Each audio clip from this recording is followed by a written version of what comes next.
kita bakalan beda banget nih. Kira-kira kenapa ya? Ya dong, pasti kita bakal ngerayain spesial Hari Pendidikan Nasional.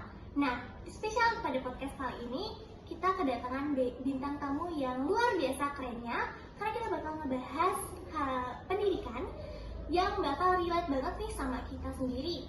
Kira-kira siapa ya bintang tamunya? Nah, ini dia, Bapak Yusuf, SPD. Selamat datang Bapak. Ya, terima kasih undangannya ya. Gimana nih kabarnya Pak? Alhamdulillah sehat baik ya. Sehat ya. Mudah-mudahan Nadia juga sehat ya. Ya, amin. Nah, kan ini karena spesial Hari Pendidikan nih Pak. Menurut Bapak gimana sih pandangan Bapak nih terkait cara belajarnya zaman dulu sama zaman sekarang? Ya, terima kasih ya. Ya, karena saya lahir dari zaman dulu ya. Ya tentu ya perbedaan cara pandang, cara belajar siswa zaman dulu dengan zaman sekarang tentu beda. Kalau dulu kita sekolah hanya bawa buku saja ya, tidak ada buku paket ya. Serba keterbatasan ya, tetapi dengan sedikit media dan sarana prasarana yang ada, tentu kita selaku murid memanfaatkan semua sumber ya. Ya, kalau sedikit catatan, maka catatan itu kita jadikan sebagai modal yang besar untuk meningkatkan kapasitas kita selaku murid ya. Sekarang ini beda, media zaman sudah berubah. Ini anak-anak harus mampu beradaptasi dengan situasi dan kondisi saat ini ya. Ini zaman yang tidak pasti, ketidakpastian, kemudian dunia pendidikan yang sangat kompleks, kemudian serba ya. Jadi anak-anak harus mempersiapkan diri karena sekarang berada di zaman era digitalisasi. Jadi anak-anak harus mampu memanfaatkan digital atau teknologi informasi sebagai media, sebagai alat bantu untuk belajar dan untuk meningkatkan kompetensinya. Itu mungkin perbedaannya. Kalau dulu ya, kami sekolah ya hanya bawa buku saja ya, tetapi ya gurunya memang betul-betul harus bekerja keras ya. Tetapi ya tentu ya kita di samping kita diajar, tentu guru juga berperan mendidik. Ini yang sangat penting di era sekarang ini, mendidik agar perilaku ya siswa tentu akan menjadi perilaku yang baik tentunya di masa yang akan datang. Jadi keinget sih cerita Bapak barusan, kalau kan biasanya orang tua tuh bilang kalau nggak boleh malas belajar nih Pak, karena kalau zaman dulu katanya lewatin lembah, lewatin sungai lah gitu, karena transportasinya juga rumit. Apakah Bapak mungkin pernah mengalami? Ya, kalau saya cerita ya, dulu saya sekolah SD dari rumah ke sekolah itu kita jalan kaki ya, itu sekitar 2 kilo kita jalan kaki. Tidak ada alas kaki ya, sandal mana ada sandal ya, jadi jalan kaki. Baju seragam saja belum tentu kita punya ya, serba keterbatasan. Tetapi dengan serba keterbatasan itu kita mencoba bangkit ya. Ya alhamdulillah saya ini guru ya, jadi guru 27 tahun, kemudian jadi pengawas sekolah 6 tahun. Ya kebetulan saat ini dipercaya oleh Pak Wali Kota menjadi kepala dinas. Jadi saya akan mencoba ya membangun dunia pendidikan di Kota Mataram menjadi sekolah atau pendidikan yang unggul. Di samping unggul juga karakter dan alat mulianya itu yang akan kita coba. Wah, tuh dengan Sobat Asta, ini dia sosok inspiratif banget nih buat kita kaum remaja khususnya. Jadi jangan males-males ya. Oh ya, dengar cerita Bapak barusan, saya jadi kayak terinspirasi nih Pak. Jadi gimana sih menurut Bapak arti Hari Pendidikan Nasional menurut Bapak sendiri? Ya, Hari Pendidikan ini hari yang bersejarah atau momentum lahirnya ya pandangan-pandangan tentang pendidikan oleh para pakar, para ahli, para praktisi ya. Kita ini guru termasuk praktisi kita ini ya. Nah, jadi kita harus betul-betul memanfaatkan hari pendidikan ini sebagai momentum untuk bangkit ya, bangkit dalam rangka membangun dunia pendidikan yang berkualitas dan berkarakter di Kota Mataram. Keren sih Pak, keren. Jadi gimana sih menurut Bapak cara belajarnya zaman dulu sama zaman sekarang kan itu lumayan beda. Nah, boleh diceritain mungkin Pak? Ya kalau saya dulu ya belajar ya dengan lampu, nggak ada listrik ya, lampu template istilahnya ya, itu kita belajar dari situ. Dan tidak ada siswa yang menginap di rumah zaman saya dulu. Saya ini lahir di Lombok Tengah ya. Kita itu belajar nginap di musola dari maghrib sampai subuh di situ ya. Kita betul-betul dididik untuk mandiri ya. Belajar di situ, kemudian setelah itu pulang ke rumah, baru kita belajar ke sekolah ya, dengan baju seragam yang ala kadarnya. Kalau sekarang ini kan baju adik-adik ini mentereng ini ya. Kita dulu sungguh luar biasa perjuangan, apalagi saya lahir di kampung ya, dengan serba keterbatasan ya. Saya ini umur 5 bulan sudah ditinggal sama bapak saya ya. Kemudian ibu saya nikah lagi umur 5 tahun. Saya ini sebatang kara sehingga lahir ditempa betul dari kecil, sehingga ya alhamdulillah kita bisa menikmati hidup sekarang ini ya. Dan sebagai kepala dinas juga jangan berbangga jadi kepala dinas. Saya juga kepala dinas ini ya seperti apa adanya. Sejak saya jadi guru ya kita ikut juga kepala dinas ya ala guru ya, dengan tujuan bagaimana kita membangun dunia pendidikan di Kota Mataram ini, agar karena Mataram sebagai ibu kota provinsi ya tentunya kita harus mempersiapkan diri ya, agar anak-anak Kota Mataram jangan sampai ada kalah dengan anak-anak di luar Kota Mataram ya. Tuh dengar Sobat Asta, kita jangan sampai mau kalah dong sama anak-anak di luar Kota Mataram. Oke. Lihat aja nih, Bapak inspiratif kita udah keren, gokil lagi. Nah, Bapak, kira-kira apa sih tantangan dan kesempatan siswa sekarang di era digital menurut Bapak? Ya, tantangannya sangat kompleks ya, seperti ini kan era disrupsi istilahnya. Ada VUCA ya, volatility, kemudian uncertainty, complexity, dan ambiguity ya, itu VUCA ya. Di tengah ketidakpastian, kompleksitas itu harus kita persiapkan diri ya. Ini kan era teknologi, maka siswa juga harus memanfaatkan teknologi sebagai bukan salah satu ya, sebagai salah satu sumber, karena sumber belajarnya banyak. Ya guru ya hanya sebagai membantu ya, kapasitas anak-anak dikembangkan ya. Mau jadi apa, ini tentunya guru sebagai fasilitator di sekolah, bukan sebagai, kalau dulu guru harus all out, tapi sekarang sebagai fasilitator mengarahkan, oh kamu mau jadi apa, nanti gurunya akan menunjukkan jalannya kemana. Itu makanya teknologi memang penting. Sekarang ini kan banyak kecerdasan buatan, ada artificial intelligence ya, ada ChatGPT. Anak-anak mau belajar tanya apa saja bisa dibantu oleh ChatGPT ya. Tetapi guru belum tentu bisa menandingi kecerdasan anak-anak sekarang. Oleh karena itu guru harus mampu mendampingi, mengarahkan anak-anak agar bisa lurus sesuai dengan apa yang diinginkan. Ya juga anak-anak saya pesan, anak-anak juga jangan terlalu ketergantungan dengan teknologi juga ya, ini karena teknologi ada plus minusnya ya. Berarti teknologi juga selain mungkin bisa membantu kita, itu bakal bikin kita kurang produktif loh teman-teman. Benar aja tuh kata Pak Kepala Dinas kita sendiri. Jadi jangan tergantung sama ChatGPT ya.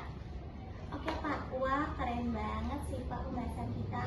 Terus kenapa sih menurut Bapak sekolah itu penting, bukan cuma soal nilai tapi juga soal karakter siswa? Iya, sekolah itu sangat penting ya, sebagai wadah tempat berkumpulnya berbagai siswa dengan latar belakang yang berbeda-beda ya. Mungkin ada yang ekonominya lemah, ada yang sedang, ada yang kaya. Di sini berkumpul. Kalau sekolah itu ada memang sekolah belajar itu bisa di mana-mana, bisa di rumah, bisa di jalan, bisa di kantor, itu belajar.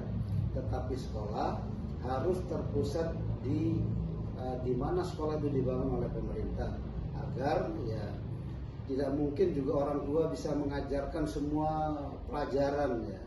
Ya kemarin di era COVID-19 semua orang tua mengeluh ya tidak bisa mengajarkan anak-anaknya. Jadi sekolah ini dibangun sebagai tempat berkumpul untuk belajar secara menyeluruh ya, secara holistik istilahnya, dan komprehensif berbagai ilmu pengetahuan. Tentu ini akan didampingi oleh bapak guru yang memiliki kapasitas dan kompetensi di bidangnya masing-masing ya. Nah itu tuh guys, dengerin. Jadi kalian jangan malas-malas sekolah lagi ya. Jangan ada alasan buat sakit perut lah, sakit panas lah, minus. Nah terus gimana sih harapan bapak sendiri untuk anak-anak SMP ke depannya? Ya saya berharap anak-anak SMP Kota Mataram ya, khususnya di SMP 8 Mataram, mari kita terus belajar ya, jangan putus asa ya, belajar terus, tidak ada kata berhenti untuk belajar. Long life education, belajar seumur hidup ya. Nah, ini adalah pesan dari tokoh pendidikan ya, belajar dan belajar, jangan berhenti belajar. Kalau berhenti belajar berarti kita mati ya. Itu ya prinsip bapaknya sendiri ya? Prinsip saya, dan harus ditiru oleh anak-anak kita di Kota Betul Mataram. tuh, dengar tuh prinsip bapak kepala dinas kesayangan kita sih. Nah terus gimana sih Pak cerita atau contoh siswa Mataram yang menginspirasi bapak? Ya banyak sekolah di Kota Mataram ya, ada 178 SD, kemudian ada 48 ya SMP, di antaranya 24 SMP negeri dan 24 SMP swasta. Jangan sampai sekolah kita ini sekolah negeri kalah sama sekolah-sekolah yang ada di swasta. Itu yang harus saya tanamkan kepada anak-anak dan para guru ya, untuk terus meningkatkan kapasitas dan kompetensi kita, baik guru maupun anak-anaknya. Benar tuh, kita jangan sampai mau kalah nih sama sekolah-sekolah swasta. Kan kita ada didampingi oleh kepala dinas. Ya kali kita mau kalah, enggak dong, ya kan?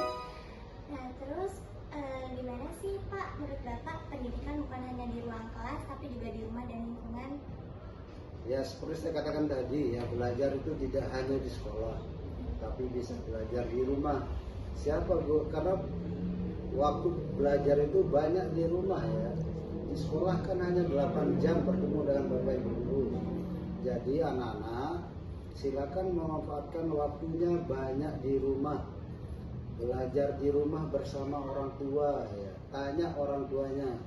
Nah, makanya ada pusat pendidikan itu, ada sekolah, ada masyarakat, dan lingkungan. Nah, ini yang harus kita bentuk saat ini ya. Jadi kita harus berkolaborasi juga, sekolah berkolaborasi dengan komite, berkolaborasi dengan masyarakat, tentu masyarakat dalam arti yang luas ya, sehingga pendidikan kita tidak hanya terpusat di sekolah saja, tetapi di rumah pun harus lebih berkualitas ya. Kalau sudah diajarkan A di sekolah, maka di rumah bisa B menjadi C dan D dan seterusnya ya. Nah, itu yang harus dilaksanakan oleh anak-anak. Yang kedua yang saya ingin tetap titip pesan ya, jangan anak-anak di rumah itu suka keluyuran ya, jangan suka jalan-jalan di luar. Kalau sudah berada di rumah, segala sesuatunya SOP atau tata cara sudah diatur sama orang tua kita, maka ikutilah apa yang dipesankan orang tua. Kalau jangan keluar, jangan keluar. Kalau suruh belajar, belajarlah yang rajin, jangan pura-pura belajar ya. Aduh, siapa nih yang suka pura-pura belajar? Nah, jadi berarti peran orang tua sangat penting ya Pak bagi Sangat pendidikan? penting ya. Jadi kalian jangan suka melawan orang tua ya, karena durhaka banget siapa tuh jadi maling kundang. Nah, terus kan ini kan Hari Pendidikan nih Pak. Terus gimana sih pesan spesial di Hari Pendidikan Nasional menurut Bapak? Ya, di momentum Hari Pendidikan Nasional 2 Mei 2025 yang akan datang, saya berpesan kepada guru ya, mari terus tingkatkan kapasitas dan kompetensi guru ya untuk mendidik anak-anak bangsa kita, terutama anak-anak yang ada di Kota Mataram. Banyak fasilitas yang bisa digunakan untuk namanya pertama pengembangan keprofesian berkelanjutan, ini harus dilakukan oleh guru. Kalau gurunya sudah cerdas, terampil di dalam mengembangkan kompetensi dan kapasitasnya, maka ujungnya anak-anak yang akan lahir tentu anak-anak yang cerdas, berkualitas. Tentu nanti 2025 akan lahir generasi emas namanya. Wow, kebayang nggak sih Indonesia bakal dipenuhi sama anak-anak generasi emas pada masa mendatang? Jadi kalian jangan malas-malas belajar ya. Nah, terus gimana sih pesan motivasi untuk pelajar menurut Bapak agar terus semangat belajar? Belajar itu tidak ada hentinya ya. Jadi belajar terus untuk mencapai cita-cita yang anak-anak inginkan. Saya ini lahir dari anak desa, anak kampung ya, tetapi nasib kita tidak bisa kita prediksi mau jadi apa ke depan. Oleh karena itu kejarlah mimpi ya, untuk meraih mimpi-mimpi yang anak cita-citakan. Nah itu, aduh, karena ada kata-kata kejarlah mimpi sih jadi terinspirasi banget nih Pak. Kayak kata lagunya Nora Ai tuh ya, kejarlah mimpimu. Apa ya? Lupa lagi. Jadi kita lanjut lagi yuk. Nah terus gimana sih Pak tips supaya anak-anak SMP tetap semangat kalau kadang capek belajar? Ya pertama ya guru harus lebih kreatif dan inovatif ya di dalam mengajar anak-anak kita di dalam kelas. Jangan terlalu monoton dengan metode dan strategi yang itu saja ya. Ya karena anak zaman sekarang beda dengan zaman anak now ya. Jadi guru harus adaptif, responsif, harus beradaptasi dengan situasi dan era zaman sekarang ini. Guru harus lebih kreatif ya. Kreatif dan inovatif itu kata kuncinya. Kreatif dan inovatif di dalam melaksanakan pembelajaran. Dan anak-anak juga kita harap turuti kata-kata Bapak Ibu gurunya. Karena di masa depan kalian ada di tangan Bapak Ibu guru.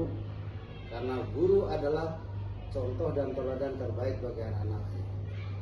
Tuh guys, dengerin ini dari kepala dinas sendiri nih yang ngomong gitu. Masa iya kalian masih nggak mau hormati guru, nggak mau taat? Jangan ya. Nah terus Pak, gimana harapan Bapak sendiri untuk masa depan pendidikan di Kota Mataram? Ya harapan saya tentu harapan yang besar ya. Namanya bermimpi itu harus mimpi yang besar. Betul. Jadi saya menginginkan pendidikan di Kota Mataram ini unggul ya. Unggul di segala bidang ya. Unggul di bidang akademik dan unggul di bidang non akademik. Kalau anak-anak yang pandai matematika, IPA, IPS silakan terus kejar itu mimpinya. Tetapi kalau anak-anak yang berbakat di bidang seni, olahraga, kejarlah di bidang itu ya. Karena anak-anak tidak mungkin akan bisa matematika semua, akan bisa IPA semua, tetapi ada bidang-bidang lain yang ditonjolkan oleh anak-anak itu yang harus dikejar. Tetapi jangan lupa juga belajar matematika, kalau kemampuannya segitu ya tetap harus berusaha ya. Nah itu guys, jangan lupa belajar matematika karena matematika itu penting. Siapa nih yang suka skip pas pelajaran matematika? Jangan ya, kan kalian tahu sendiri di Kepsek itu suka banget matematika. Masa siswanya enggak? Ya satu pesan saya juga di samping anak-anak unggul di bidang akademik dan non-akademik, anak-anak juga harus perilaku etika. Ini budi pekerti ya, karakter yang harus kita utamakan sekarang. Saya bermimpi ya, pendidikan di Kota Mataram ini adalah pendidikan yang memiliki karakter yang mulia ya, atau akhlak yang mulia. Bagaimana akhlak yang baik, akhlak yang mulia itu kita contohi perilaku Rasulullah SAW. Itu yang harus kita coba ke depan ya. Ya, tabligh amanah itu yang harus kita kedepankan di sekolah-sekolah yang ada di Kota Mataram, baik di negeri maupun di swasta. Harus bersama-sama, jangan negeri saja atau swasta saja, tetapi semua kita harus bangkit untuk memperbaiki kualitas akhlak anak-anak Kota Mataram ya. Berarti nggak cuma negeri aja Pak, berarti harus berkolaborasi supaya iman dan akhlak anak Kota Mataram khususnya itu bisa lebih baik lagi. Tuh, jangan, karena bukan di bawah dinas pendidikan itu sekolah negeri, dan ada sekolah-sekolah juga harus mengikuti aturan dinas ya. Jadi jangan sampai swasta tidak mengikuti aturan dinas. Ini harus kita jaga bersama-sama sekarang ini. Nah gitu guys, dengerin ya. Nah oke Pak, kita nggak terasa udah di ujung akhir podcast nih. Saya sangat terima kasih kepada Bapak karena mau menyempatkan hadir, karena saya tahu Bapak itu sosok penting untuk NTB. Jadi sangat terima kasih banget Pak. Baik, terima kasih ya kepada anak-anak semua. Mari kita terus bangkit ya, membangun dunia pendidikan di Kota Mataram yang unggul dan berkarakter. Itu dua kata kunci yang harus kita wujudkan. Terima kasih. Wassalamualaikum warahmatullahi wabarakatuh. Aku Kezia dan Bapak Yusuf SPD MPD pamit undur diri. Terima kasih, dadah. Hari-hari penuh canda, suasana ceria menyapa, semuanya bergembira.